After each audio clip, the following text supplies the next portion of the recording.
अस्सलाम वालेकुम वरहमतुल्लाह। मेरा नाम फ़ज़ैल ख़ान है और आज की इस इम्पॉर्टेंट वीडियो के अंदर मैं आप सबको खुशामदीद कहता हूँ। आज की ये वीडियो बहुत इम्पॉर्टेंट है क्योंकि ये वीडियो एवोल्यूशन वर्सेस इस्लाम, जैसा कि इस वीडियो का टाइटल और थंबनेल है, नहीं है। एवोल्यूशन वर्सेस इस्लाम, हम दो एंटिटी में हमेशा परेशान रहते हैं, दो कॉन्सेप्ट में बड़े परेशान रहते हैं कि एवोल्यूशन सही है कि जिस तरीके से महान चार्ल्स डार्विन ये कहते हैं कि every cell arise from pre existing cell, और इसके ऊपर उन्होंने एक पूरी कहानी बना दी है जिसको आज साइंस बैक्ड करता है एविडेंसेस से, जो हमें ज़मीनों के अंदर से फॉसिल्स मिलते हैं, मिलियंस की तादाद में, लाखों की तादाद में, करोड़ों की तादाद में वो फॉसिल्स हमें मिलते हैं। और उन फॉसिल्स के थ्रू हम ये कहते हैं कि ये वाली स्पीशीज़ एप्स के इतना करीब थी, ये वाली स्पीशीज़ इतना करीब थी, एंड सो फोर्थ। और आज हम भी उसी स्पीशीज़ का एक एवोल्यूशनरी हिस्सा है। जबकि दूसरी ओर जो साइंस की मुखालफत करने वाले, या यूँ कह लीजिए कि इस एवोल्यूशनरी आइडिया की मुखालफत करने वाले मुसलमान हैं, वो ये कहते हैं कि अल्लाह सुब्हानहू व तआला ने, बल्कि सिर्फ मुसलमान नहीं, जितने भी अब्राहमिक रिलीजन हैं वो सब यही चीज़ बोलते हैं कि इंसान सबसे पहला जिसकी तख्लीक हुई वो आदम अलैहिस्सलाम थे। यानी इंसानों में सबसे पहला इंसान आदम अलैहिस्सलाम और सबसे पहली औरत हवा या फिर ईव अलैहिस्सलाम, ये थे हमारे पहले आदमी और औरत। और ये ना तो किसी बायोलॉजिकली प्रोसेस से आए थे और ना ही ये किसी एवोल्यूशन का हिस्सा थे। तो ये दो जो नैरेटिव्स हैं वो बताए जाते हैं, और ऑब्वियसली क्योंकि मैं एक मुसलमान हूँ तो मैं सेकंड नैरेटिव को ही मानता हूँ जो कि इस्लामिक नैरेटिव है ऑफ आदम अलैहिस्सलाम। लेकिन मेरे मानने से पूरी दुनिया का मानना एक डिफरेंट चीज़ हो जाती है, यानी सिर्फ मेरा मानना और पूरी दुनिया उस चीज़ पे बिलीव रखती है, वो चीज़ दो एंटायरली डिफरेंट टॉपिक्स हैं। तो इसी वजह से मैंने ये सोचा कि मैं आज की इस वीडियो को इस चीज़ के ऊपर डेडिकेट ना करूँ कि मैं एज अ मुसलमान इस्लाम का सपोर्ट हासिल करके कुरान की वो आयतें आप सबके सामने पेश करूँ और बताऊँ कि इंसान क्यों इंसान है और वो कोई भी दूसरी स्पीशीज़ नहीं हो सकती जो रिलेट करती है एवोल्यूशनरी प्रोसेसेस के अंदर। उसके एविडेंसेस भी मेरे पास हैं, लेकिन वो चीज़ें मैं आज आपको नहीं बताने वाला, और वो प्रॉबेबली मैं एक दूसरी वीडियो के लिए रखता हूँ, यानी दूसरी वीडियो जो एवोल्यूशन के ऊपर हम बनाएंगे उसके अंदर मैं उस बात को बताऊँगा। आज उससे भी एक इंपॉर्टेंट चीज़ मैं आपको बताने वाला हूँ, एक ऐसी चीज़ जो शायद हमने कभी ना सोची हो, ना एज अ मुस्लिम ना एज अ साइंस पर्सन, दोनों जगहों पर वो चीज़ मिसिंग है। और वो चीज़ हमारे उस बड़े जिक्सॉ पजल को जोड़ के हमें यह समझाती है कि एवोल्यूशन बजाते खुद सिर्फ एक आइडिया था, राइट, लेकिन जो फॉसिल्स हमें मिलते हैं वो कोई आइडिया नहीं है, वो कोई कॉन्स्पिरेसी नहीं है, बल्कि वो असलियत है, वो रियलिटी है of something which has been buried millions and millions years before, right. और जो आदम अलैहिस्सलाम के बाद वाले किस्से हमें मिलते हैं, बल्कि आदम अलैहिस्सलाम की तख्लीक हमें मिलती है, वो भी असल है, क्योंकि उसको मानने वाले लोग उस पर अंधा विश्वास नहीं करते, बल्कि they are backed with evidences जो उस चीज़ को प्रूव करते हैं। और इन्हीं दोनों चीज़ों के बीच में एक ब्रिज है जिसको अभी तक कोई जोड़ नहीं पा रहा, और या तो वो एवोल्यूशन को थोड़ा सा लेके उसको बाकी के एवोल्यूशन के हिस्से को ठुकरा देता है,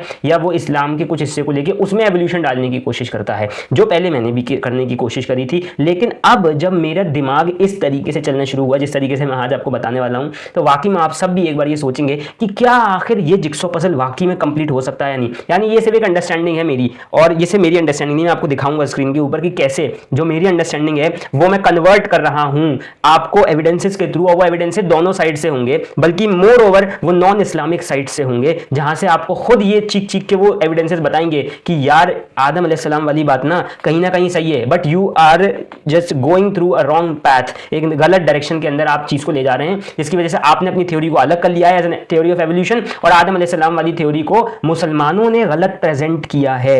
या यूं कह लीजिए कि मुसलमान जो हैं या जो भी दुनिया के दूसरे रिलीजन्स हैं वो आदम अलैहिस्सलाम वाले जो पार्ट है ना उसको जस्टिफाई सही तरीके से नहीं कर पा रहे हैं, और यही हमारी कमजोरी है। That is the only weakness is that we have, कि हम उस चीज़ को अपने ऊपर ब्लेम हम नहीं लेना चाहते। हम ये नहीं कहना चाहते कि मुसलमानों ने वो काम किया है, मुसलमानों ने उस हिस्ट्री को उस क्लैरिटी के साथ नहीं एक्सप्लेन किया जहां से हम वो चीज़ निकाल के आ पाते और बता पाते कि एवोल्यूशन कहाँ पे फ्रैक्चर्ड है। तो आज की इस वीडियो में हम ये करने वाले हैं। स्टार्टिंग में सबसे पहले करूंगा फॉसिल्स के साथ। मेरा बिल्कुल भी ये नहीं मानना कि मैं बायोलॉजी से स्टार्ट करूं और पे देखूं कि सेल्स के अंदर क्या हुआ, हुआ, फिर एक जो हम अक्सर पढ़ते हुए आते हैं कि बहुत पहले के ज़माने में मेसोजोइक एरा के अंदर जो हमारा सबसे पहला पीरियड था जुरासिक पीरियड, और सॉरी जुरासिक नहीं, टायरासिक पीरियड। टायरासिक पीरियड के अंदर डायनासोर्स आए और वो सेरोपोड्स थे, फिर थेरोपोड्स बने, फिर टायरासिक से जुरासिक के अंदर हमें टी-रेक्सेस मिलते हैं, सोरोपोड्स, उसके बाद टी-रेक्सेस के बाद वो क्रिटेशियस पीरियड के लेट तक चले और फिर किसी तरीके से सब कुछ टूट फूट गया और कॉन्सुलेशंस आए और वो एक्सटिंक्ट हो गए डायनासोर्स। और फिर हमें उसके बाद और बहुत सारी चीज़ें देखने को मिलती हैं, कॉन्टिनेंटल ड्रिफ्ट हो गई, एंटार्क्टिका नीचे चला गया, ऑस्ट्रेलिया साइड में चला गया, इंडिया का डेक्कन प्लेट्यू जाके मिल गया एशियाटिक बेल्ट से, और हिमालयस की फॉर्मेशन हुई, और अफ्रीका अलग और नॉर्थ अमेरिका साउथ अमेरिका अलग हो गए। ये भी एक कहानी है, ये भी ज्योग्राफी है, ये भी चीज़ हम पढ़ते हुए आए हैं, बट कहानी हम बायोलॉजी से शुरू नहीं करेंगे कि एक बैक्टीरिया था, फिर बैक्टीरिया यूनिसेल्यूलर था, फिर यूनिसेल्यूलर से मल्टी सेल्यूलर बना, और मल्टी सेल्यूलर से बनते बनते फिर डिफरेंट जो किंगडम, प्लांट्स का पूरा किंगडम है, फिर एनिमल्स का पूरा किंगडम है, फिर एनिमल्स के किंगडम के वो जेनेटिक हमने जो बाइफिकेशन कर दिए। सी कोई भी बाइफिकेशन जब की जाती है तो वो एक रूट थ्योरी से की जाती है, जब वो रूट थ्योरी सही होती है तो उसके बाद हम उसके ऊपर बिल्ड करना शुरू करते हैं एक फ्रेमवर्क, राइट। ये बहुत सिंपल सा है, यानी फॉर एग्जांपल न्यूटन के सर पे जो सेब गिरा था उसने थ्योरी ऑफ ग्रेविटी दी, लेकिन वो थ्योरी तब तक थ्योरी थी जब तक उसने उस कॉन्सेप्ट को समझा। जब उसने उस कॉन्सेप्ट के वेरिएबल डिफाइन किए, कांस्टेंट डिफाइन किए, उनको इक्वेशंस में ढाला, उसकी मैथमेटिक्स और साइंस दी, तो वो थ्योरी अपने आप में कन्वर्ट होके एक पूरा कॉन्सेप्ट बन गई, और वो आज हमें कॉन्सेप्ट की तरह पढ़ते हैं ना कि थ्योरी की तरह। तो इसी तरीके से सबसे इंपॉर्टेंट एविडेंस, सबसे बड़ा एविडेंसेस जो हम कहते हैं कि एवोल्यूशन का है, वो हमें डेटिंग से मिलता है, और ये पेलियो डेटिंग होती है, यानी ये फॉसिल्स की डेटिंग होती है। इस फॉसिल्स की डेटिंग को समझना हमारे लिए थोड़ा सा जरूरी है, पूरा नहीं थोड़ा सा समझना जरूरी है, क्योंकि अगर हमें इस फॉसिल की डेटिंग के अंदर कोई फ्रैक्चर नजर आएगा, अभी हम सिंपली ये समझ लीजिए हम एक एक्सरे मशीन है, राइट, और हम बॉडी का स्कैन कर रहे हैं और हम बॉडी की एक एक हड्डी को देखेंगे कि कहाँ पे फ्रैक्चर है। अगर फ्रैक्चर नहीं है तो एक्सरे क्लियर आएगा, अगर फ्रैक्चर है तो हम वहाँ पे उस चीज़ को हाईलाइट करके उसके बारे में लिख लेंगे और देखेंगे कि इसके पीछे का रीजन क्या हो सकता है। डेटिंग के अंदर आते हैं तो टाइमलाइन जो है वो डेटिंग की कुछ इस तरीके से होती है। डिफरेंट बेसिकली डेटिंग जो है वो दो तरीके की होती है, और सबसे पहली चीज़ डेटिंग हम कौन सी रॉक्स में करते हैं, 3-4 टाइप की रॉक्स होती हैं, इग्निशियस रॉक, मेटामॉर्फिक रॉक, लेकिन जो एक टाइप की रॉक होती है सेडिमेंट्री रॉक, ये सेडिमेंट्री रॉक के अंदर होती है, बचपन से पढ़ते हैं, ये सब बेसिक ज्योग्राफी है।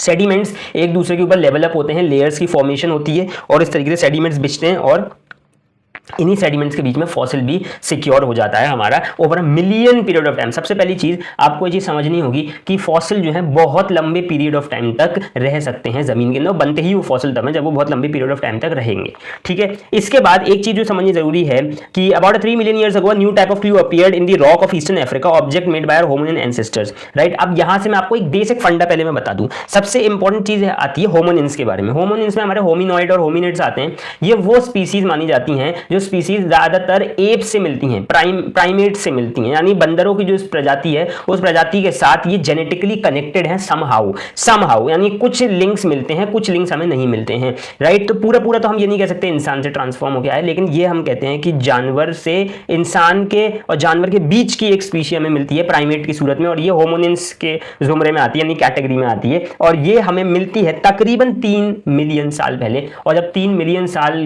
कह रहा हूं तो इसका 30 लाख साल पहले ही हमें मिलती है, राइट। तो ये जो है इस तरीके से हमें मिलती है। तो अब डेटिंग जो है वो किस तरीके से होती है, और फॉसिल्स की फॉर्म में मिलती है, ठीक है, अफ्रीका की साइड से हमें, और ये अर्ली हमारी ऑस्ट्रेलोपिथेकस वाली स्पीसीज है शायद, यस। तो इसके बाद जो है हमें 2 टाइप की डेटिंग के बारे में समझना होगा। सबसे पहले रिलेटिव डेटिंग। रिलेटिव डेटिंग जो है वो रॉक्स की रिलेटिव पोजीशंस को या सेडिमेंट्स की रिलेटिव पोजीशनिंग को देखते हुए होती है, यानी हम ये कहते हैं कि अगर एक फॉसिल रॉक के इस वाले हिस्से में मिला, यानी सेडिमेंट्री रॉक सेडिमेंट्स में डिवाइडेड होती हैं लेयर्स में, तो अगर एक रॉक का हिस्सा, एक फॉसिल का हिस्सा इस हिस्से में मिला है तो सेम उसी हिस्से में हमें दूसरी तरफ तलाश करना होगा। अगर हमें वहां पे भी वही चीज मिलती है तो हम उसको रिलेटिवली एक जैसा डेट कर देते हैं। इसके अंदर बहुत सारे रूल्स एंड रेगुलेशंस होते हैं, और ये रूल्स एंड रेगुलेशंस ये हमें दिए थे निकोलस स्ट्रैनो ने, और ये इसको हम प्रिंसिपल ऑफ स्ट्रैटिग्राफी कहते हैं, राइट। तो हम ये जो सबसे पुरानी टाइप की डेटिंग है, रिलेटिव डेटिंग, जो पहले यूज हुआ करती थी, इसको हम स्ट्रैटिग्राफी कहते हैं। स्ट्रैटिग्राफी ये सेडिमेंट्री रॉक्स के अंदर होती है, और इसके कुछ प्रिंसिपल्स होते हैं, जैसे कि पहला प्रिंसिपल होता है प्रिंसिपल ऑफ सुपरपोजिशन। सुपरपोजिशन का प्रिंसिपल ये कहता है कि जो लेयर सबसे नीचे की तरफ होगी सेडिमेंट्री रॉक्स के अंदर, जो सबसे नीचे वाली लेयर होगी वो सबसे ओल्डेस्ट होगी, क्योंकि लॉजिक भी यही कहता है जो लेयर सबसे नीचे है वो सबसे पुरानी लेयर होगी, फिर उसके ऊपर एक लेयर, फिर ऊपर एक लेयर, फिर ऊपर एक लेयर होगी। तो top layer would be younger layer और नीचे वाली लेयर उतनी ही पुरानी होगी, तो उस हिसाब से हम उसको डेट करेंगे, राइट। दूसरी जो चीज है वो होती है प्रिंसिपल ऑफ ओरिजिनल हॉरिजॉन्टैलिटी, यानी जो भी सेडिमेंट्री रॉक्स हमें टॉप्सी टर्वी स्टाइल में मिलती हैं, वो दरअसल टाइम में अगर हम पीछे जाएं तो वो एक हॉरिजॉन्टल पैथवे में ही जो सेट हुई होती हैं, राइट। हम ये मान के चलते हैं कि अभी जो टाइम है उस टाइम में जो टेक्टोनिक प्लेट्स के मूवमेंट है उसकी वजह से वो रॉक्स का जो पैटर्न है वो चेंज हो गया होगा, बट वो पहले हॉरिजॉन्टली ही एक दूसरे के ऊपर स्टैक्ड थी, राइट। तो ये होता है प्रिंसिपल ऑफ ओरिजिनल हॉरिजॉन्टैलिटी। इसी तरीके से प्रिंसिपल ऑफ लैटरल कंटिन्यूटी होता है, जिसके अंदर अगर बीच में से एक जो सेडिमेंट्री रॉक के बीच में अगर एरोजन हुआ है, यानी कोई चीज वहां से रॉक का जो हिस्सा है वो पानी की वजह से या किसी और चीज की वजह से वेदर्ड हो गया है, झड़ गया है, तो जो एक साइड और दूसरी साइड होगी उसमें जो लेयर्स होंगी उसको हम उसी तरीके से मैप करेंगे, राइट। और अगर इस लेयर के इस हिस्से में, यानी फॉर एग्जांपल इधर देखिए इमेज में, अगर ये ई वाला हिस्सा है, यहां पे कोई चीज हमें मिली तो हमें दूसरी साइड में भी अगर ई वाले हिस्से में सेम चीज मिलती है, मतलब उससे रिलेटेड कोई चीज मिलती है, तो दोनों को हम एक जैसा डेट करेंगे, यानी एक टाइम पीरियड के अंदर ही हम उसे डेट करेंगे, राइट। ये चीज है। इसके बाद है principle of cross cutting relationship, right. इसका मतलब यही है कि किसी सेडिमेंट्री रॉक के अंदर अगर कोई बाद में कोई हमें एक्स्ट्रा टाइप का पैटर्न मिलता है, नया पैटर्न मिलता है, तो हम उसको यंगर पैटर्न मानेंगे, ये समझ के कि अब आपने चीज नोटिस की होगी कि इसके अंदर जो रिलेटिव डेटिंग है बहुत सारी चीजें ना हम सपोज करके चलते हैं, क्योंकि जरूरी नहीं है हर टेरेन पे हर जमीन के अंदर वही चीज उसी तरीकाकार के साथ मौजूद हो, राइट। बट स्टिल इसी तरीके से बहुत सारी डिफरेंट हमारे पास इंडेक्स फॉसिल्स होते हैं हमारे पास, जिसका यूज करके हम रिलेटिवली मैप करते हैं किसी भी चीज को। तो ये हमारे पास बायोस्ट्रैटिग्राफी होती है और इसके अलावा भी बहुत सारी चीजें होती हैं। लेकिन अब जो है इसके बाद जो है वो सबसे इंपॉर्टेंट चीज हमारे पास निकल के आती है, पेलियोमैग्नेटिज्म भी होता है कि हम मैग्नेट के थ्रू पे देखते हैं कि मैग्नेटिज्म किस तरफ अर्थ का कैसा है और उस हिसाब से हम निकालते हैं, और बहुत सारी चीजें और भी होती हैं। मैग्नेटिक रिवर्सल का कॉन्सेप्ट इसके अंदर है, आप इसको पढ़ सकते हैं, मैं इसको डिस्क्रिप्शन में डाल दूंगा। पूरी वेबसाइट बहुत अच्छी है एवोल्यूशन के बारे में पढ़ने के लिए, और इसके अलावा बहुत सारी चीजें और होती हैं। दूसरी टाइप की डेटिंग जो होती है वो एब्सोल्यूट डेटिंग होती है। ये वो नए मेथड हैं जिसके अंदर हम आसानी के साथ इसको समझ सकते हैं, डेटिंग को और एक्यूरेटली समझ सकते हैं। और ज्यादातर आजकल जो डेटिंग यूज होती है, जो भी आर्कियोलॉजिस्ट और ये जो पेलियो डेटर्स होते हैं जो भी डेटिंग करते हैं, पेलियो डेटिंग आर्कियोलॉजिस्ट जो करते हैं, ये ज्यादातर जो डेटिंग होती है एब्सोल्यूट और रिलेटिव को मिला के की जाती है। यानी कुछ कॉन्सेप्ट एब्सोल्यूट के उठाए जाते हैं, कुछ कॉन्सेप्ट रिलेटिव के उठाए जाते हैं, क्योंकि रिलेटिव के कॉन्सेप्ट जो है फंडामेंटली ही बहुत ज्यादा माने जाते हैं डेटिंग की एक पूरी कैटेगरी के अंदर। तो इसी तरीके से इसके अंदर बहुत सारी डेटिंग होती है, रेडियो मैग्नेटिक डेटिंग होती है, रेडियो कार्बन डेटिंग होती है, कार्बन 14 डेटिंग होती है, पोटेशियम आर्गन की डेटिंग होती है, और यूरेनियम की डेटिंग होती है। अब आप ये चीज नोटिस करें, मैं आपको बताने वाला हूं, बहुत सारी डेटिंग है, राइट। अब ये सारी डेटिंग के बाद जो भी हमारे पास टाइमलाइन आती है ह्यूमंस की, वो मैं अभी आपको बताने वाला हूं किस तरीके से आती है। लेकिन एक चीज इसमें कॉमन है, और वो है रॉक, वो है अर्थ का टेरेन, वो है अर्थ का क्लाइमेट, और वो है अर्थ का एटमॉस्फेयर। यानी टोटली अगर देखा जाए तो हर चीज अर्थ से रिलेटेड है। और डेट कहां से हो रही है कोई भी चीज? जमीन से। हम फॉसिल को देख के डेट नहीं करते, बल्कि हम जमीन के हिस्सों को देख के डेट करते हैं। चाहे हम नए तरीके से डेट करें या पुराने तरीके से डेट करें, चाहे हम मैग्नेटिज्म के थ्रू डेट करें या हम डिफरेंट एलिमेंट्स की हेल्प से डेट करें, हम डेट जब भी करेंगे किसी भी फॉसिल को तो हम हमेशा जमीन के हिसाब से डेट करेंगे, राइट। हम उसके अर्थ के कॉन्स्टेंटली चेंजिंग क्लाइमेट को देखते हुए डेट करेंगे, राइट। तो ये दो चार चीजें अभी आप अपने दिमाग में रखिएगा, आगे जाके मैं इसके बारे में और डिटेल में बात करने वाला हूं। तो ये तो डेटिंग हो गई। यहां तक जो हमें डेटिंग मिलती हैं, उन डेटिंग्स के अंदर एज सच कोई भी फॉल्ट नजर नहीं आता। अब या तो एक पर्सपेक्टिव इंसान ये रख सकता है कि जानबूझ के जो रिसर्चर्स हैं उन लोगों ने क्योंकि एवोल्यूशन का कॉन्सेप्ट डालना था हमारे दिमाग में, इसीलिए उन्होंने ये सारी डेटिंग के अंदर छेड़खानी करी है, या तो हम ये समझ लें, जो कि बहुत हद तक पॉसिबल नहीं है, क्योंकि कोई इंसान जब रिसर्च के अंदर जाता है तो वो ये जानबूझ के नहीं करता। अगर किसी पॉइंट पे की भी हो तो भी हमारे पास उसका एविडेंस अभी तक तो मौजूद नहीं है, तो उस चीज को हम एज एन एविडेंस आगे लेके नहीं चल सकते अपने इस जिक्सॉ पजल के अंदर, जो पजल हमें जोड़ना है कि एवोल्यूशन और इस्लाम में आखिर क्या चीज है जो हमें समझ नहीं आ रही है अभी तक, ये उसका जिक्सॉ पजल है। तो अभी तक डेटिंग हमने क्लियरली समझ लिया, यानी एक्सरे हमने कर लिया पूरी बॉडी का और हमें फ्रैक्चर कहीं पे भी नहीं मिला। डेटिंग जितने भी तरीकों से होती है वो बिल्कुल सही होती है, राइट। अब हम यहां से फैमिली ट्री के अंदर जाने वाले हैं, जो कि प्राइमेट्स का फैमिली ट्री है, जिससे जुड़ के हम होमो सेपियन तक पहुंचते हैं, और वहां से हम एक एक स्पीसीज को पढ़ेंगे और देखेंगे कि क्या है उनके अंदर और क्या डेट है, किस डेट में आए, और एक अप्रॉक्सीमेट टाइमलाइन अपने दिमाग में हम डालने की कोशिश करेंगे। तो ये बहुत इंपॉर्टेंट है। सबसे पहले हम उस ह्यूमनिक टाइमलाइन के अंदर चलते हैं। ये एक वेबसाइट है जिसका नाम है humanOrigins.si.edu, बहुत बढ़िया वेबसाइट है। और बहुत ही ऑथेंटिक वेबसाइट है ये। बेसिकली ये एक एजुकेशनल वेबसाइट है, तो बहुत अच्छा आपको यहाँ पे सीखने को मिलेंगी चीज़ें। फैमिली ट्री के अंदर जाते हैं तो ज़्यादा बड़ा कोई फैमिली ट्री हमारे पास है नहीं। सबसे पहली चीज़ जो क्लियर करनी यहाँ पे जरूरी है, जिन होमिनिड्स और होमिनॉइड्स का हम बात करते हैं उनका रिजेंबलेंस इंसानों से उस हद तक नहीं है, पहली चीज़ ये। तो अगर हम उन्हें डिफरेंट एंटिटी भी मान लें, यानी जानवरों की ही एक इंटेलिजेंट एंटिटी मान लें, तो ये कहना बिल्कुल भी गलत नहीं होगा। तो सबसे पहली चीज़, मैं होमिनॉइड्स और होमिनिड्स को हटाना चाहूँगा, यानी एप्स की जो पूरी प्रजाति है प्राइमेट्स की, उसको मैं निकालना चाहूँगा एवोल्यूशन वाले हिस्से से। क्यों? और मैं ये भी इस चीज़ पे भी अभी मैं नहीं आ रहा कि हम सेल्यूलर एवोल्यूशन की तरफ आए, यानी जेनेटिकली हम देखें कि कैसे वो चीज़ भी बड़ी ही फ्लॉड नजर आ रही है इस वक्त तक, क्योंकि हमारे पास जो एविडेंस है हम उस एविडेंस के हिसाब से चलेंगे। क्योंकि एक चीज़ समझनी जरूरी है, एवोल्यूशन विद इन एनिमल्स हो सकता है, लेकिन एवोल्यूशन एनिमल से इंसान तक पहुंचने के लिए उसे बहुत बड़ा जंप लेना पड़ेगा। ये इसी तरीके से जैसे कि अगर एक दिन एआई जो है, आर्टिफिशियल इंटेलिजेंस, वो इंसान की तरह ही हो जाए, राइट। इंसान की तरह होने का मतलब सिर्फ ये नहीं कि वो इंसान की तरह दिखे, बल्कि इंसान की तरह ही हर चीज करे, उसका खुद का डाइजेस्टिव सिस्टम भी इंसान जैसा हो, हर एक चीज इंसान जैसी नेचर के थ्रू चल रही हो, ना कि इलेक्ट्रिसिटी जीपीयूज के थ्रू चल रही हो। ये इसी तरीके से समझना होगा, जिसका एविडेंस हमारे पास नहीं है। और अगर हम होमिनॉइड्स और होमिनिड्स को कहते भी हैं कि ये इंसान के बहुत करीब तरह, तो वो भी इसीलिए क्योंकि उनके बीच में जो स्पीसीज आती हैं, हम उनको एज अ ब्रिज यूज करते हैं एप्स को इंसान से कनेक्ट करने के लिए। जबकि टाइमलाइन जो है ना, वो काफी डिफरेंट कहानी बयान करती है यहाँ पे। तो मैं इस टाइम पे सेल्यूलर लेवल पे भी नहीं देखना चाहता, क्योंकि एविडेंस हमारे पास फॉसिल्स के हैं, सेल के हैं नहीं। और जो सेल्यूलर एविडेंसेस हैं हमारे पास, वो एनिमल स्पीसीज के अंदर ही मौजूद हैं, वो कभी भी ह्यूमनिक स्पीसीज के अंदर नहीं आते अगर हम उन्हें बिल्कुल ही ट्रांसफॉर्म ना कर दें तो, जो कि इस टाइम तक हम नहीं करना चाहते। इसीलिए मैं होमिनॉइड्स और होमिनिड्स को अभी इस पूरी फैमिली ट्री से निकालूंगा। और अगर आप एक चीज नोटिस करें तो इन लोगों ने भी, जो इस वेबसाइट है, इन्होंने भी होमिनिड्स और होमिनॉइड्स को, यानी पूरी तरीके से अर्ली होमोनिन्स को निकाल दिया है बाहर। यानी जो प्राइमेट्स हैं, जो एंसेस्टर्स हैं प्राइमेट्स के, उनको रखा नहीं है इस फैमिली ट्री के अंदर, क्योंकि वो उन्हें प्योर जानवर ही मानते हैं इस टाइम तक, राइट। इन्होंने अर्ली स्पीशीज रखी है, जिसमें आर्डीफिथिकस हैं। आर्डीफिथिकस जो कि सबसे क्लोज ग्रुप है किसका, इंसानों का प्राइमेट्स के साथ कनेक्शन का जो सबसे पहले ग्रुप है। और ये अफ्रीका से जन्मे और ये दो पैरों पे चलने वाले जानवर बने। अभी तक हम इन्हें इंसान नहीं कह सकते, क्योंकि इनके अंदर अभी कोई इंसानों वाली क्वालिटी नहीं है, लेकिन ये वो फर्स्ट स्टेप है जहां से हमने देखा कि कैसे कोई जानवर ट्रांसफॉर्म हो रहा है इंसान के अंदर। तो हम इनके अंदर भी जाएंगे, और इनके अंदर अगर हम जाएं तो इसमें सबसे पुरानी जो स्पीसीज हमारे पास है वो है सेलेंथ्रोपस चैटोड। ये अजीब सा प्रोनाउंसिएशन समझ में नहीं आई, लेकिन सेलेंथ्रोपस है ये, तो इसके बारे में हम जरा समझ लेते हैं। सेलेंथ्रोपस जो है, ये 2001 में इसकी डिस्कवरी हुई थी, और वेस्ट सेंट्रल अफ्रीका से, यानी चैड से ये हमें मिला था। ये तकरीबन 60 से 70 लाख साल पहले, यानी 6 to 7 मिलियन ईयर्स अगो में हमें मिला था। इसकी डेटिंग हुई है, मिला इन सेंस कि इसकी जो अभी तक मैंने डेटिंग के तरीके बताए थे, उन तरीकों को यूज करके इसकी डेटिंग हुई, और हमें डेटिंग पता चली कि 70 से 60 लाख ईयर्स के बीच में ही तकरीबन मौजूद होगा। और अगर इसे हम डायनासोर से कंपेयर करें तो आप ऐसा समझ लीजिए कि डायनासोर्स, अगर ये 6 to 7 मिलियन ईयर्स पहले हैं, तो डायनासोर 64 मिलियन पहले एक्सटेंट हुए हैं, यानी लेट क्रिटेशियस पीरियड के बाद मेसोजोइक एरा खत्म हुआ है और वो एक्सटेंट हुए हैं। इसका मतलब ये डायनासोर्स के बहुत सालों बाद की कहानी है, राइट। तो तकरीबन यहां पे अब हम आ चुके हैं कि जब हम इन जैसे को हम देखेंगे कि ये इंसान की सबसे क्लोजेस्ट स्पीशीज जो है एनिमल से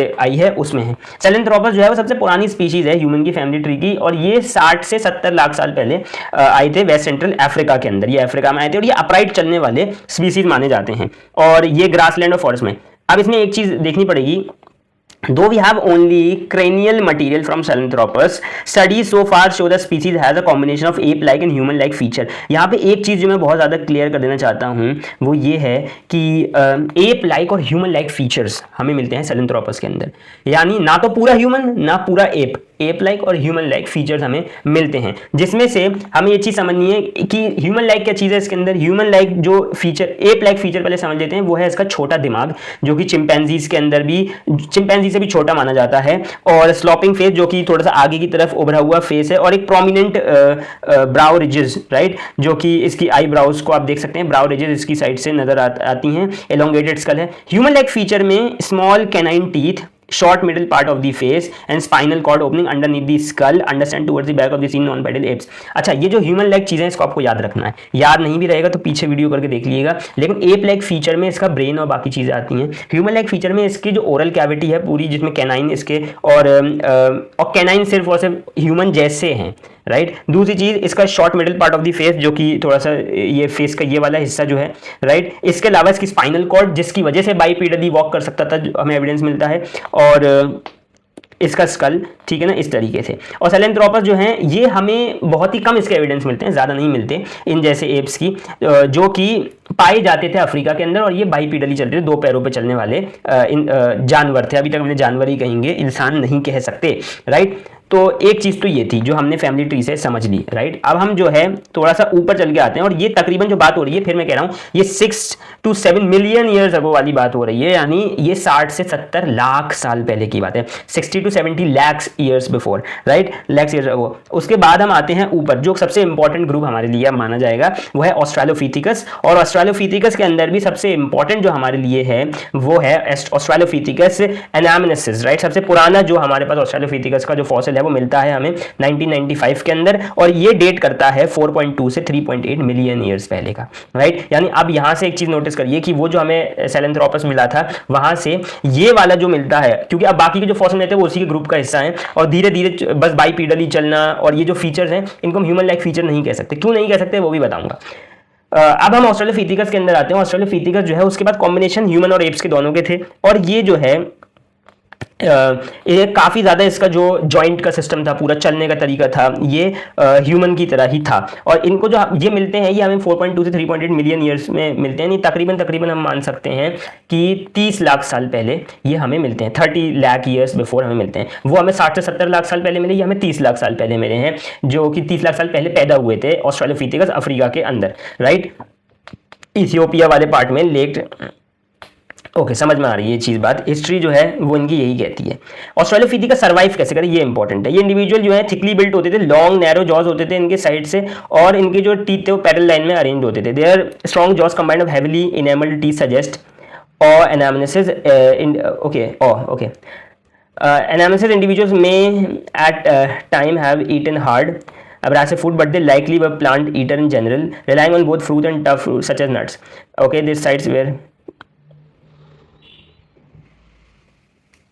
Jaw remains suggests that the species was direct ancestor of Australopithecus afarensis, possibly the direct descendant of species of okay.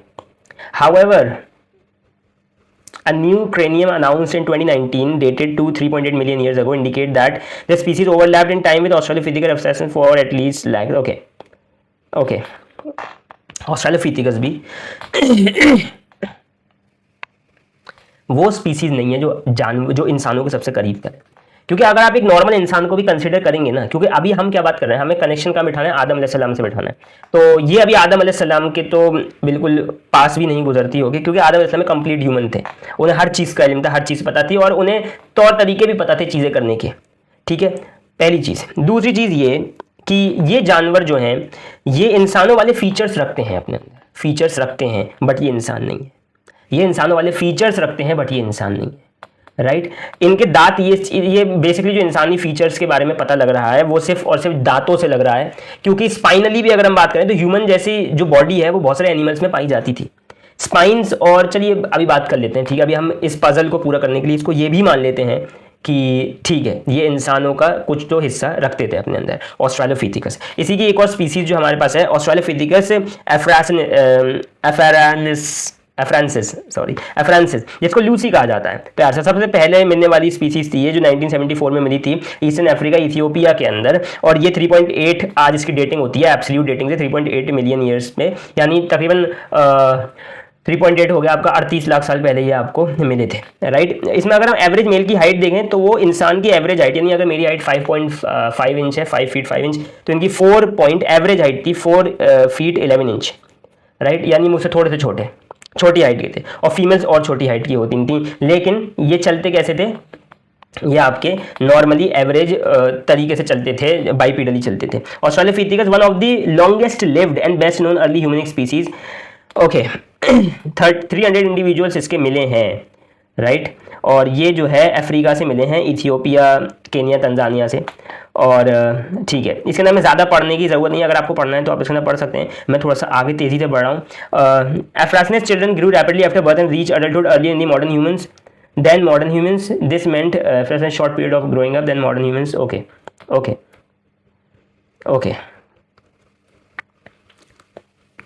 ये भी हमें समझ में आता है। टाइमलाइन आप देख सकते हैं, हमने 60 और 70 लाख साल पहले के सेलेंथ्रोपस से शुरू किया था और हम ऑस्ट्रेलोपिथेकस तक पहुंच चुके हैं, जो कि 40 से 30 लाख साल के बीच में मौजूद है, यानी 3 to 4 मिलियन ईयर्स के बीच में मौजूद है। अब हम आगे आने वाले हैं और अपनी मेन स्पीसीज जिसको हम कहते हैं, बेसिकली दो और स्पीसीज यहाँ पे हैं, एक तो ये वाली स्पीसीज जिसको हमने कवर कर लिया है और एक ये वाली स्पीसीज जिसको मैं कवर नहीं करना चाह रहा क्योंकि ऑस्ट्रेलोपिथेकस की टाइप की स्पीसीज थी, बट ये उनके नेबर्स यानी दूसरी लोकेशन पे पाए गए हैं। अब हम आते हैं डायरेक्टली होमो की स्पीसीज के अंदर, और होमो स्पीसीज के अंदर हमारे पास जो सबसे इंपॉर्टेंट होमो की स्पीसीज है वो है होमो हैबिलस। होमो हैबिलस हमें मिलते हैं तकरीबन 2.5 लाख तकरीबन 2.5 लाख नहीं, तकरीबन 25 लाख साल पहले 2.4 मिलियन 25 लाख होगा, यस 2.4 मिलियन 25 लाख साल पहले से, यानी अगर मिलियंस में देखें 2.4 मिलियन से 1.4 मिलियन के बीच में हमें ये मिलते हैं। यानी ये जो हैं ये अब इंसान के करीब तर, क्योंकि जाहिर सी बात है होमो की ये जीनस आ गया है, तो होमो जीनस के अंदर अभी जितनी भी स्पीसीज होंगी ये सब इंसान की बहुत करीब तर स्पीसीज मानी जाएंगी। और अब इसके अंदर हमें कुछ बहुत इंटरेस्टिंग चीज़ें देखने को मिलेंगी। This species, one of the earliest member of genus Homo, has a slightly larger brain case and smaller face and teeth than Australopithecus and older hominin species.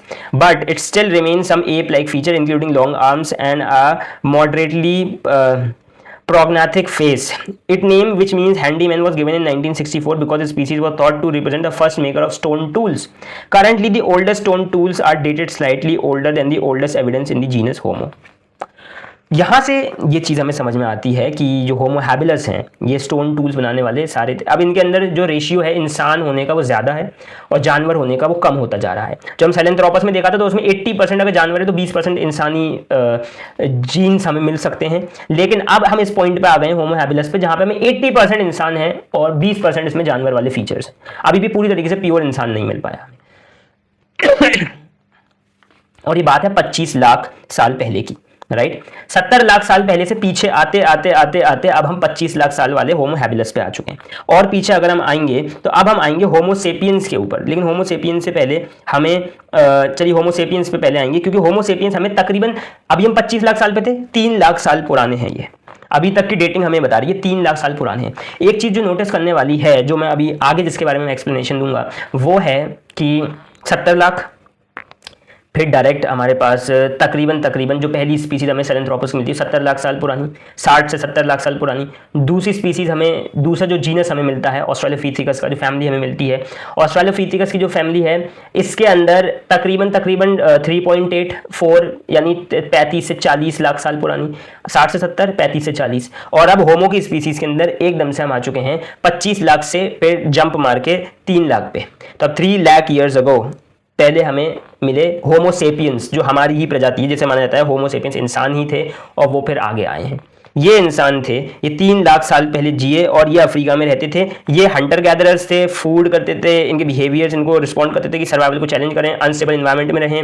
Automatically modern human के generally characterised lighter build, पूरा इंसानों जैसे थे, ये पूरे इंसान ही थे, right. थोड़ा सा अर्ली ह्यूमन बींग्स वाला फीचर इनका था, नहीं एग्रीकल्चर स्टार्ट नहीं हुआ था उस तरीके से, लेकिन हाँ ये जो थे ये होमो सेपियंस थे, यानी प्योर इंसान थे, राइट।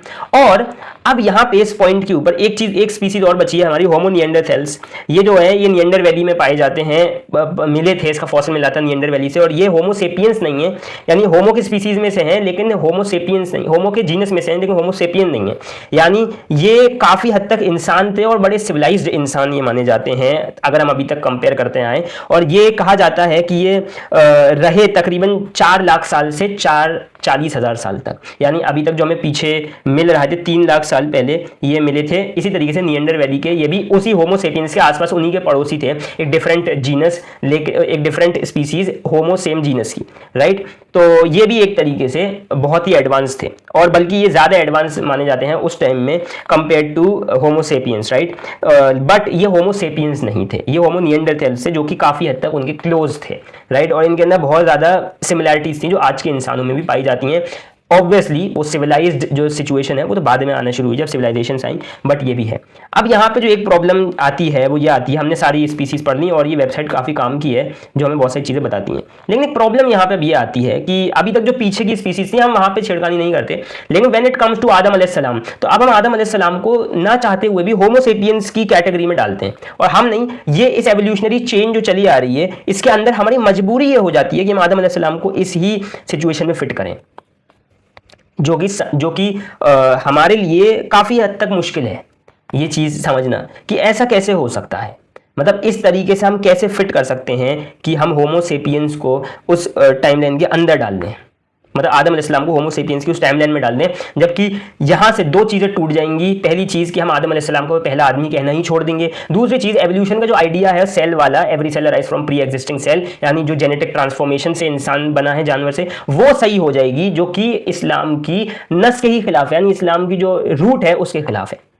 ये पॉसिबल है नहीं, क्योंकि in this way you are not only defying the Quran, you are defying the hadith, बल्कि you are defying yourself। आप अपने आप को एज अ मुस्लिम भी डिफाई कर रहे हो कि भाई मैं खुद ही मुसलमान नहीं हूँ क्योंकि मैं कुरान को नहीं मानता, मैं उस पूरी सिचुएशन को नहीं मान रहा, और जो भी आप जीव हो, क्रिश्चियन हो, कुछ भी हो, एवरीथिंग कॉरस्पॉन्ड कि हम यहाँ पे डालना चाहते हैं ज़बरदस्ती आदम अलैहिस्सलाम को। लेकिन क्यों?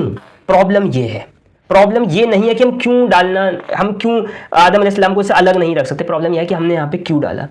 अगर मैं आप सबसे कहूं कि जो फॉसिल्स हमें मिले हैं वो सही डेट कर रहे हैं, अब मैं वो जिक्सॉ पजल को क्लियर करने वाला हूं, जो फॉसिल्स हमें मिले हैं वो बिल्कुल सही डेट कर रहे हैं, बट जिस टाइम पे ये लोग जिंदा थे हम उस क्रोनोलॉजी को गलत तरीके से प्रोनाउंस करते हैं, हम उस क्रोनोलॉजी को गलत तरीके से अंडरस्टैंड करते हैं। क्यों? क्योंकि हम सिर्फ एक नैरेटिव देखते हैं, हम एक पर्सपेक्टिव देखते हैं, और वो फॉसिल्स का पर्सपेक्टिव है, वो जमीन से निकले हुए उन मिट्टी के अंदर दबे हुए फॉसिल्स का पर्सपेक्टिव है, वो हमारा पर्सपेक्टिव भी नहीं है। हम उसको डेट करते हैं रॉक की सिचुएशन और रॉक की और अर्थ की ट्रांसफॉर्मेशन के हिसाब से, जो अर्थ में ट्रांसफॉर्मेशन आई, जो रॉक्स में ट्रांसफॉर्मेशन आई, जिस तरीके से क्लाइमेट में ट्रांसफॉर्मेशन आई, हम उससे मैप करते हैं, डेट करते हैं, और फिर उस डेट को एक क्रोनोलॉजी बना लेते हैं, और उस क्रोनोलॉजी के अंदर फिर आदम अलैहिस्सलाम को जब हमें डालना होता है तो हम इस जगह डालते हैं। यहाँ पे आके मुसलमान जो है वो अपना केस हार जाता है, और जो साइंस है, जो डार्विनियन फिलॉसफी है, वो अपना केस जीत जाती है, चाहे उसमें कितने ही फ्लॉ क्यों ना हो। अगर हम देख भी रहे हैं अभी कि डेटिंग में कोई फ्लॉ नहीं नजर आ रहा, इनकी जो क्रोनोलॉजी है इसमें फ्लॉ नजर नहीं आ रहा, तो शायद ये हमारे देखने का नजरिया हो सकता है कि हमें नजर नहीं आ रहा।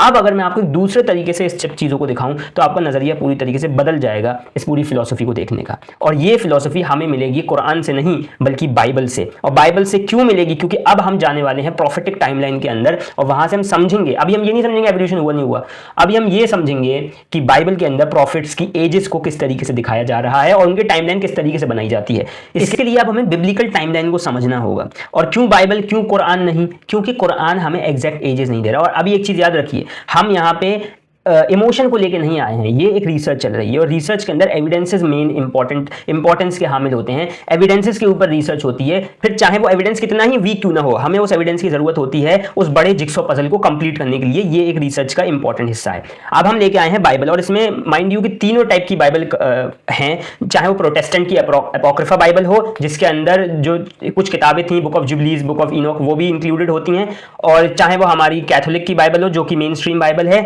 या हमारी किंग जेम्स वर्जन हो, राइट। ये तीनों जो हैं, किंग जेम्स वर्जन, अपोक्रिफा और जो मेन कैथोलिक स्टाइल बाइबल है, इन तीनों के अंदर प्लस ओल्ड न्यू टेस्टिमेंट, चाहे वो ज्यूडाइक ओल्ड टेस्टिमेंट हो या क्रिश्चियन के न्यू टेस्टिमेंट्स, सबको मिला के, और वैसे भी जो प्रोफेटिक टाइमलाइन है ये ओल्ड टेस्टिमेंट के अंदर ही मिलती है। तो हम तीनों बाइबल की क्रोनोलॉजी से अब हम यहाँ पे पता लगाएंगे। तो अभी तक आपने देख लिया 60-70 साल पुराने सेलेंथ्रोपस, 60-70 लाख साल पुराने सेलेंथ्रोपस, फिर तकरीबन 30 से 40 लाख साल पुराने ऑस्ट्रालोपिथेकस, फिर होमो की कुछ स्पीसीज जो हैं 25 लाख साल पुरानी थी, जैसे कि होमो हैबिलस, और फिर होमो सेपियंस और होमो निएंडरथैल्स, वो आ गए एकदम से कहाँ पे 3 लाख साल पहले और 40,000 साल पहले, राइट। तो अब ये क्या माजरा है, ये किस टाइप का सिस्टम है, इस चीज को भी हमें समझना होगा। Okay, now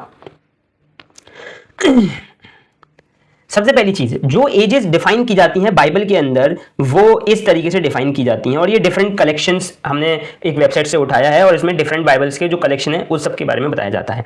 from Adam to नोआ, अब यहाँ पे हम एक चीज समझनी है, हम नूह अलैहिस्सलाम तक ही ले रहे हैं टाइमलाइन, उससे आगे नहीं ले रहे, क्योंकि आपको एक बात बता दूं कि नूह अलैहिस्सलाम से पहले की जो टाइमलाइन थी वो एंटायरली डिफरेंट थी। नूह अलैहिस्सलाम के बाद की ना सिर्फ टाइमलाइन बल्कि ज्योग्राफी, अर्थ, बल्कि पूरी कॉस्मोलॉजी ही एक डिफरेंस रखती है अपने अंदर, वो भी मैं बताऊंगा, लेकिन उसको मैं अगली वीडियो में कवर करूंगा। और यहाँ पे मैं आज इस वीडियो को खत्म कर रहा हूँ इस पॉइंट के ऊपर, इस टाइमलाइन को बता के, ताकि इसका एक्सप्लेनेशन और इस पूरे जिक्सॉ पजल को कंप्लीट कैसे करना है वो मैं अगली वीडियो में आपको बता सकूं।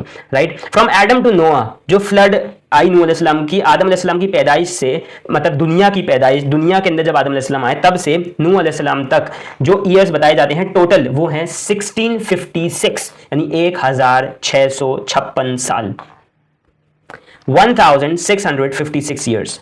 जब आदम अलैहिस्सलाम 130 साल के थे तो उन्होंने शीस अलैहिस्सलाम को पैदा किया, यानी शीस अलैहिस्सलाम पैदा हुए, यानी सेथ जिसे बाइबल में कहते हैं। जब सेथ 105 साल के थे तो उन्होंने इनोस को पैदा किया। जब इनोस 90 साल के थे तो उन्होंने केनाइन को पैदा किया। जब केनाइन 70 साल के थे तो उन्होंने महलील को पैदा किया। जब महलील 65 ईयर्स के थे तो उन्होंने जारेद को पैदा किया, या यरेद को पैदा किया। जब यरेद 162 के थे तो उन्होंने इनोक को पैदा किया। जब इनोक 65 के थे तो उन्होंने मैथुसले को पैदा किया। जब मैथुसले 187 के थे तो उन्होंने लामेह को पैदा किया। और जब लामेह 182 ईयर्स के थे तो उन्होंने नोह को पैदा किया, नोआ को पैदा किया। और नोआ की फ्लड कब आई थी? जब वो 600 साल के थे। अपेरेंटली ये 7 चैप्टर ऑफ जेनेसिस के अंदर बताया गया है। यानी एक चीज नोट करने वाली है कि जब नूह अलैहिस्सलाम जिंदा थे तब आदम अलैहिस्सलाम भी काइंड ऑफ उसी टाइम पे, टाइमलाइन पे उनकी डेथ हुई थी। ये मैं नहीं कह रहा, ये जेनेसिस कह रही है, ये बाइबल कह रही है। राइट, और ये वो टाइमलाइन है जो आज मुसलमान को भी माननी पड़ रही है, क्योंकि हमारे पास खुद की कोई टाइमलाइन नहीं है। हम इस तरीके से जस्टिफाई नहीं कर सकते कि आदम अलैहिस्सलाम की टाइमलाइन क्या थी और नूह अलैहिस्सलाम की टाइमलाइन क्या थी। तो हमारे पास जो इकलौता सोर्स बचता है वो यही टाइमलाइन बचती है जो जेनेसिस हमें देती है। और इसी की वजह से एक पूरा फ्लॉड आर्ग्यूमेंट हमारे सामने पेश किया जाता है कि एवोल्यूशन वर्सेस इस्लाम को लेके आओ, ताकि इनके हम कंपैरिजंस ड्रॉ कर सकें, जिसमें फॉर श्योर इस्लाम को एक तरीके से कम पॉइंट्स मिलेंगे, एवोल्यूशन को ज्यादा मिलेंगे, क्योंकि एविडेंसेस इसकी तरफ भारी हैं, एविडेंसेस इसकी तरफ बहुत ही शैलो हैं। और ये चीज नहीं है सिर्फ, ये एक बहुत प्रॉब्लमैटिक चीज भी है, क्योंकि अगर हम बीच में आ जाएं जरा, क्योंकि अब मैं अगली वीडियो के ना बुक ऑफ इनोक के बारे में बात करने वाला हूं, क्योंकि अब जो पूरा सिस्टम हुआ है ये book of Enoch he handle कर सकती है पूरी तरीके से। अब एक चीज नोट करने वाली है कि अगर हम मान भी लें कि जब नूह अलैहिस्सलाम की पैदाइश हुई, नूह अलैहिस्सलाम की फ्लड आई, उस टाइम पे आदम अलैहिस्सलाम की वफात हो चुकी थी, डेथ हो चुकी थी, ऑब्वियसली हो ही चुकी थी, क्योंकि ये हमें पता भी चलता है बाइबल से कि नूह अलैहिस्सलाम ने आदम अलैहिस्सलाम की जो बॉडी थी उसको भी बोट के अंदर रखा था ताकि वो उसे दफन कर सके। राइट, और ये हमें कुछ दूसरे सोर्सेज से भी, इस्लामिक सोर्सेज से भी पता चलती है बात। लेकिन एक प्रॉब्लमेटिक बात यह है कि बुक ऑफ इनोक के अंदर इनोक के बारे में जिक्र है, यानी इदरीस अलैहिस्सलाम के बारे में जिक्र है, और बाकी जेनेसिस की किताबों में भी इदरीस अलैहिस्सलाम के बारे में तो जिक्र है। राइट, इदरीस अलैहिस्सलाम के टाइम पे, इस तरीके से अगर हम देखें तो इदरीस अलैहिस्सलाम के टाइम पे या उनके वालिद यरद के टाइम पे एक चीज हुई थी जो हम बुक ऑफ इनोक के बारे में अगर हम डिस्कशन करेंगे अगली वीडियो में, उसके अंदर बात करूंगा। अगर वो चीज उस वक्त हुई थी उनके जमाने में, तो उस हिसाब से आदम अलैहिस्सलाम भी जिंदा होने चाहिए, क्योंकि जिस टाइमलाइन के अंदर ये चीज चल रही है कि 130 साल में आदम अलैहिस्सलाम ने सेत को पैदा किया, 105 में इनोस को पैदा किया। पहली चीज ये कि आप ये कह सकते हैं तो एक वक्त पे तो बहुत सारे प्रॉफिट जिंदा थे भाई, लूत अलैहिस्सलाम, इब्राहिम अलैहिस्सलाम वो भी एक वक्त पे ही थे, हारून और मूसा अलैहिस्सलाम, यूशा इब्ने नून वो भी एक ही वक्त पे थे। ऐसा प्रॉफिटिक टाइमलाइन में हो सकता है, लेकिन नूह अलैहिस्सलाम के बाद वाली टाइमलाइन में, क्योंकि उस टाइम पे हर एक प्रॉफिट को एक स्पेसिफिक हिस्से की तरफ भेजा गया था जहां पे उनका काम था। लेकिन जो फितना नूह अलैहिस्सलाम के टाइम में फैला था, जो फितना नूह अलैहिस्सलाम से पहले वाले नबियों के टाइम में फैला था, वो एक ग्लोबल फितना था। वो बल्कि ग्लोबल कहना भी बहुत छोटा होगा, वो इतने बड़े लेवल का एक फितना था, इतने बड़े लेवल का एक ट्रायल था कि उसमें अगर एक पॉइंट पे 2 नबी होते तो उसका जिक्र जरूर आता किसी न किसी किताब में। लेकिन आदम अलैहिस्सलाम का जिक्र जो है वो बिल्कुल भी बुक ऑफ इनोक के किसी पार्ट में, बल्कि यरद के जमाने में भी नहीं आता, बल्कि सेत के जो उनके खुद के दूसरे बेटे थे आदम अलैहिस्सलाम के, उनके टाइम पे भी नहीं आता। तो नूह अलैहिस्सलाम के टाइम पे तो आना बिल्कुल ही लाजिम नहीं है। लेकिन हमें टाइमलाइन ये बता रही है बाइबल की कि आदम अलैहिस्सलाम के टाइम तक अगर हम देखें, बल्कि इनोक के टाइम तक अगर हम देखें, बल्कि इनोक छोड़िए, इनोक के जो फादर हैं यरद, उसके टाइम तक भी अगर हम देखें तो आदम अलैहिस्सलाम को जिंदा होना चाहिए था। यह हमें टाइमलाइन बता रही है कि आदम अलैहिस्सलाम की उतनी एज होती कि वो जिंदा होते यरद के टाइम तक भी, लेकिन वो नहीं थे, क्योंकि ये लॉजिक बता रहा है हमें वो नहीं थे।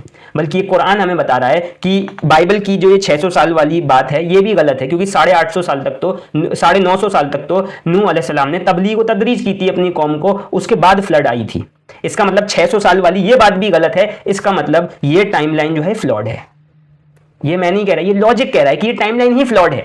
अब अगर ये टाइमलाइन फ्लॉड है पूरी तरीके से, तो इसका मतलब कि जिस तरीके से हम आदम अलैहिस्सलाम के इस दुनिया में आने के बाद वाले वक्त को मैप कर रहे हैं, वो वक्त भी कहीं ना कहीं हम गलत तरीके से मैप कर रहे हैं, राइट। और अगर मैं ये कहूं कि उस टाइम पे 1 साल अलग तरीके से मेजर किया जाता था, आज अलग तरीके से, तो हम उस सारी सिचुएशन को ही हटा देते हैं। हम ना बिफोर क्राइस्ट वाले एरा में चल रहे, ना हम एडी वाले एरा में चल रहे, हम उस एडी बीसी के पूरे गेम को ये हटा रहे हैं, क्योंकि हम अब डायरेक्टली अर्थ की एज के हिसाब से चल रहे हैं।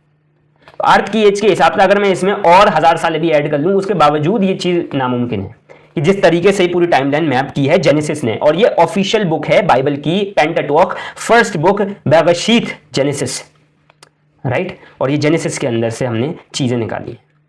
तो अब यहां से जो एक समझने वाली बात है वो ये है कि एक तरफ हमें मिल रही हैं 70 लाख, 60 लाख, 50 लाख, 25 लाख साल पहले के फॉसिल्स, वो भी इंसानों के, दूसरी तरफ एक फ्लॉड टाइमलाइन। अब ये दो चीजें जब हम आपस में मिलाएंगे तो ऑब्वियसली वो फॉसिल वाली साइड जीतेगी, क्योंकि वो पहली बात हमें इंपेरिकल एविडेंसेस मिल रहे हैं, अपनी आंखों से देखे हुए मेजरेबल एविडेंसेस मिल रहे हैं, जिसको हम अर्थ की ज्योग्राफी से मैप कर रहे हैं। अर्थ की ज्योग्राफी हम सोलर सिस्टम से मैप करते हैं और पूरी कॉस्मोलॉजी से, पूरी एस्ट्रोनॉमी से मैप करते हैं। इसकी वजह से वो जो कॉन्सेप्चुअल टाइमलाइन है ना, क्योंकि वैसे भी लोग रिलीजन को तो कॉन्सेप्ट मानते हैं, रिलीजन को तो एक फोकलोर की तरह मानते हैं, तो वो उसको वैसे ही रिजेक्ट कर रहे हैं। लेकिन अगर आप इस डिबेट के अंदर हैं तो आप रिलीजन को फोकलोर तो नहीं मानते होंगे, राइट। अगर आप इस्लाम वर्सेस एवोल्यूशन वाले डिबेट में हैं तो आप इस्लाम को सिर्फ एक फोकलोर तो नहीं मान सकते, या फिर बाइबल को भी आप झूठ तो नहीं मान सकते पूरे तरीके से। यानी हम इस टाइमलाइन को ये नहीं कह सकते कि ये टाइमलाइन हुई ही नहीं थी, लेकिन हम ये जरूर कह सकते हैं कि नंबर्स हमें कुछ और बताने की कोशिश कर रहे हैं। ये टाइमलाइन है तो फ्लॉड, ये टाइमलाइन है तो कहीं ना कहीं गलत, लेकिन उस वक्त कुछ ऐसे वाकयात हुए थे जिसकी वजह से जो ये टाइमलाइन है ये बहुत ज़्यादा चेंज हो चुकी है। ये वो गैप है जो मैं अगली वीडियो के अंदर इंशाअल्लाह ताला जोड़ने वाला हूं, और इस पूरे जिक्सो पजल को कंप्लीट कर दूंगा, जहां से आपको ये भी समझ में आएगा कि क्यों फॉसिल्स उस तरीके की डेटिंग हमें दे रहे हैं और क्यों हमें वो स्पीसीज उसी पॉइंट ऑफ टाइम पे मिल रही हैं। बल्कि मैं आपको ये भी दिखाऊंगा, और माइंड यू मैं इसमें बिल्कुल भी कुरान का इस्तेमाल नहीं कर रहा, इस्लाम का नहीं कर रहा। क्यों? क्योंकि जो ओरिजिन ऑफ आदम अलैहिस्सलाम है, जो ज़मीन पर आने के बाद वाली ज़िंदगी है, मैप हमें वहाँ से शुरू करना है। इस पे तो हमारा गालिब ईमान है कि आदम अलैहिस्सलाम ही पहले इंसान थे और वही जन्नत से थे। उसका भी एविडेंस हमारे पास मौजूद है, जिस तरीके से इस्लाम उसे लेता है। लेकिन अभी इस्लाम के अंदर जाना नहीं चाह रहा, मैं अभी दूसरी किताबों से और दूसरी सिविलाइजेशन से आपको ये बताऊंगा कि किस तरीके से चीज़ें हो रही हैं। बल्कि इसका एग्जाम्पल मैं अगली वीडियो के अंदर न सिर्फ मेसोपोटामियन सिविलाइजेशन से दूंगा, बल्कि खुद बाइबल से दूंगा, और बाइबल और मेसोपोटामियन सिविलाइजेशन के बाद मैं कनेक्ट करूंगा उसको इस चीज़ के साथ, और फिर उस पजल को कंप्लीट करने के बाद आपको बताऊंगा कि असल इंसान आदम अलैहिस्सलाम क्यों है, not according to Bible, not according to any other sources, but according to Islam. और वो सबसे बेहतरीन आंसर होगा इंशाअल्लाह ताला। अगली वीडियो में मिलता हूं, तब तक के लिए अल्लाह हाफिज़।